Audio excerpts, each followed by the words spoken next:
বন্ধুরা, যদি আপনারা এমএস ধোনির একজন বড় ফ্যান হয়ে থাকেন তাহলে এই ভিডিওটিকে অবশ্যই লাইক দিতে ভুলবেন না। জি হ্যাঁ বন্ধুরা, ইন্ডিয়া বনাম দক্ষিণ আফ্রিকার মধ্যে দ্বিতীয় টি-20 ম্যাচে টিম ইন্ডিয়ার উইকেট কিপার জিতেশ শর্মা এমন এক কাণ্ড করে দেখিয়েছেন যা দেখে আপনাদের এমএস ধোনির কথা মনে পড়ে যাবে। চণ্ডীগড়ে কুইন্টন ডিককের ব্যাট আগুন ঝরাচ্ছিল, কিন্তু জিতেশ শর্মা ধোনি স্টাইলে মাত্র 1 সেকেন্ডে দক্ষিণ আফ্রিকার ওপেনারকে স্টাম্প আউট করে ম্যাচে ভারতের প্রত্যাবর্তন ঘটিয়ে দিলেন। জিতেশের এই স্টাম্পিং দেখে কোচ গৌতম গম্ভীর, হার্দিক পান্ডিয়া, সূর্যকুমার যাদব এমনকি এমএস ধোনি পর্যন্ত হতবাক হয়ে গেলেন। তো বন্ধুরা, পুরো ভিডিও আমরা আপনাদের সামনে দেখাবো, প্রতিটি অ্যাঙ্গেল থেকে বলবো ঠিক কিভাবে জিতেশ শর্মা ওই উইকেটটা নিলেন। গম্ভীর, পান্ডিয়া, ধোনি আর সূর্যের রিয়াকশন কেমন ছিল, কিন্তু তার আগে বড় প্রশ্ন, আপনার কি মনে হয় জিতেশ শর্মা কি আগামী দিনে টিম ইন্ডিয়ার সুপারস্টার হয়ে উঠতে পারবে? কমেন্টে জানাতে ভুলবেন না। বন্ধুরা, আজ চণ্ডীগড়ের ঠাঙ্গা সন্ধ্যেটা অন্য মাত্রায় গরম হয়ে উঠেছিল। সাউথ আফ্রিকা টস জিতে ব্যাটিং নেয়, আর শুরু থেকেই তাদের ইচ্ছা খুব স্পষ্ট, আক্রমণ আক্রমণ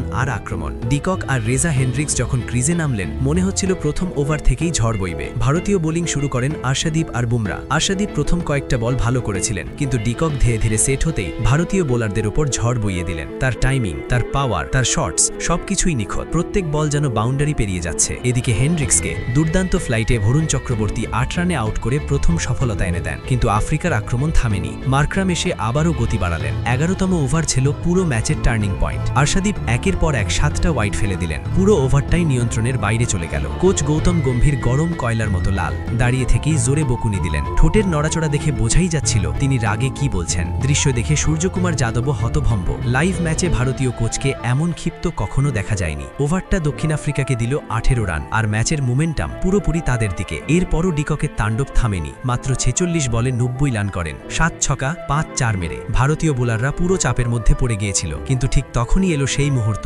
যা পুরো ম্যাচটাই উল্টে দিল। 16তম ওভারের প্রথম বল বরুণ চক্রবর্তী দিলেন, অফ স্ট্যাম্পের বাইরে পড়ে সামান্য ভেতরে ঢুকল। ডিকক রিভার্স সুইপ করতে গেলেন, বল ব্যাটের কানায় লেগে প্যাডে, সেখান থেকে গড়িয়ে গেল উইকেট কিপার জিতেশ শর্মার থেকে। ডিকক এক মুহূর্তের জন্য ক্রিজ ছেড়ে বেরিয়ে পড়েছিলেন, আর সেই সময় ইতিহাস গড়া হয়ে গেল।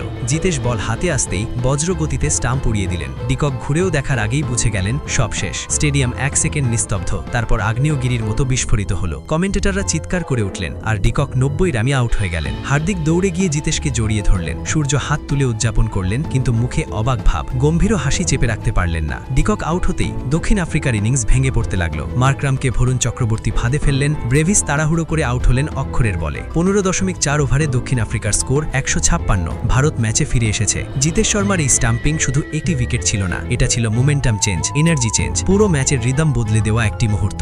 বন্ধুরা, আপনাদের কি মনে হয় জিতেশ শর্মা কি আগামী দিনে টি-20 ক্রিকেটে ভারতের সবচেয়ে বড় উইকেট কিপার ম্যাচ ফিনিশার হয়ে উঠতে পারেন? আপনার মতামত কমেন্ট বক্সে লিখে জানাতে ভুলবেন না।